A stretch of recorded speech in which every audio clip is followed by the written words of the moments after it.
बात तो उपासक को ये नहीं देखना कि हमारा मन लगता है कि नहीं। उपासक को नाम चलाने का प्रयास करना चाहिए। पहला प्रयास नाम चलाना है। दूसरा, हमारा जो मन नाम जप के समय बहुत भूत भविष्य की बातें सोचता है, व्यर्थ की बातें सोचता है, पाप की बातें सोचता है, उनका कोई भी प्रभाव मन पर नहीं पड़ेगा। वो सब डिलीट हो जाएंगे क्योंकि नाम चल रहा है।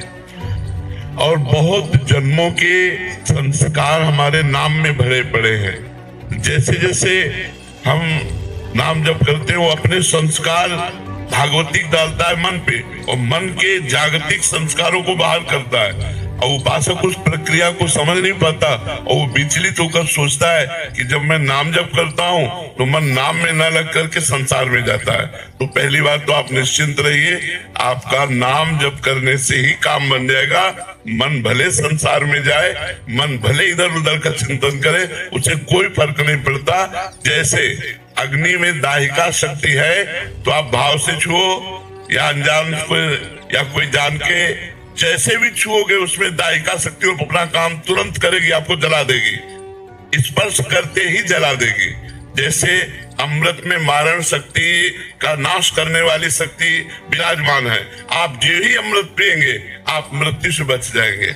जैसे विष, उसमें मारण शक्ति विराजमान है, आप जो ही पिएंगे आप मर जाएंगे क्योंकि उसका प्रभाव है। ऐसे नाम में आनंद शक्ति, तारण शक्ति, पाप क्षय शक्ति, दुखों का विनाश शक्ति, ये सब विराजमान है।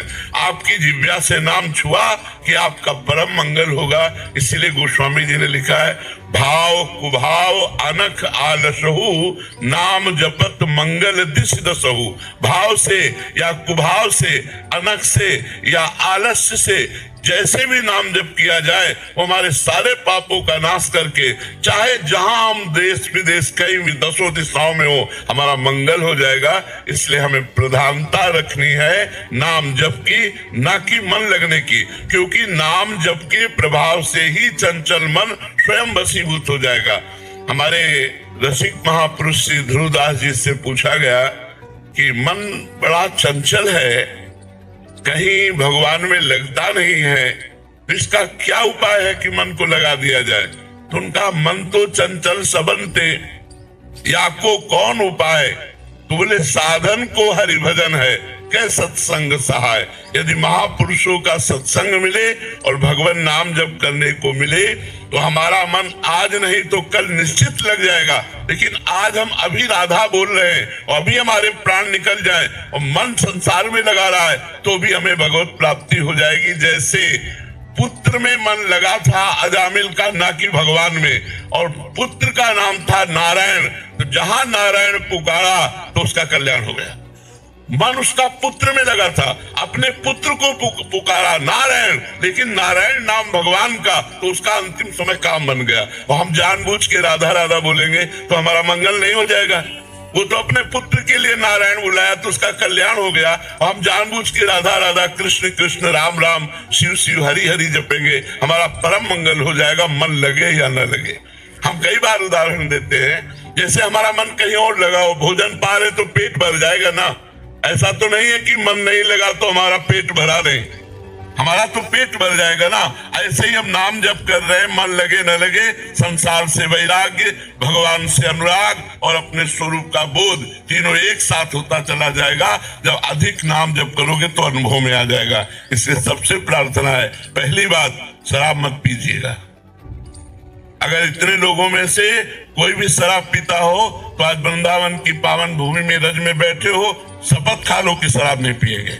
वो तुम्हारी बुद्धि को भ्रष्ट करता है, तुम्हारा पैसा व्यर्थ जाता है और तुम्हारे शरीर के अंगों का नाश करता है। कितने लोग शराब पीते हैं इतने में? हाथ उठाओ। बहुत कम लोग। धन्यवाद। हम तो पहला धन्यवाद देते हैं जो नहीं पीते हैं और दूसरा धन्यवाद देते हैं जो पीते हैं, वो हाथ से छोड़ देंगे। पक्का छोड़ दोगे? छोड़ दोगे? हाँ, पहली बात शराब नहीं पीना। दूसरी बात, राजकीय, राष्ट्रीय और व्यापारी, इन उद्देश्यों में जो देश विदेश जाते आते हैं या जो हमारे देश के संरक्षक हैं उनको मांस भी परोसा जाता है। कोशिश कीजिए, हम ना की कसम नहीं खवा रहे, कोशिश कीजिए कि आपका आहार मांस शून्य हो। जैसे हमारे राष्ट्र सैनिक है, इनको सुविधा होती है, खा सकते हैं और चाहे तो ना भी खा सकते हैं, तो हम जोर नहीं देते, लेकिन प्रार्थना करते हैं कि बिना मांस के भी शरीर में बल आ जाएगा यदि आप संयम से रहेंगे और पवित्र भोजन पाएंगे। किसी जीव का मांस ना खाइए, क्योंकि ये पाप आपके शरीर को अभी नहीं तो आगे चलकर, और इस जन्म में नहीं तो अगले जन्म में बहुत दुख भोगना पड़ेगा जो दूसरे शरीरों का मांस खाते हैं। अगर राष्ट्रीय सेवा में है तो भगवान जैसे निर्वाह करे वैसे निर्वाह करो। अगर बच सकते हो तो मांस खाने से बचो। अगर शराब पीना और मांस खाना, और तीसरा दोष पराई स्त्री से भी विचार करना, अगर इन तीनों पर आप विजय प्राप्त कर ले और नाम जप करें तो इसी जन्म में आपका मंगल हो जाएगा, इसी जन्म में सारे दुख छूट जाएंगे।